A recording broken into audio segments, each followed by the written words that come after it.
So the first thing that you would need to produce, and it would be in the form of, let's say it's a 6 or 8 page due diligence request list. And by the way, this will be available in the downloadable documents, so you can follow along and see how this works in practice. But the first thing that they would be looking at is just, and I'm now talking about legal due diligence, copies of the company's minute books. So all of the records in the company's minute books with shareholder meetings, board of directors meetings. They're going to want to see to what extent there's, corporate structure behind this.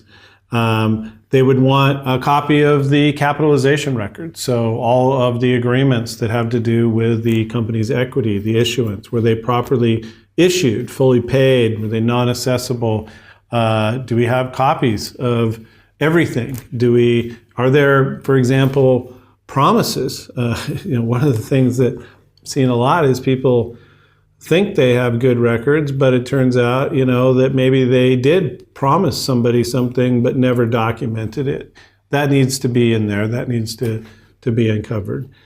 All of the other agreements among shareholders, basically everything that would be relevant to somebody who's going to become an equity or even in some cases a debt holder needs to be produced.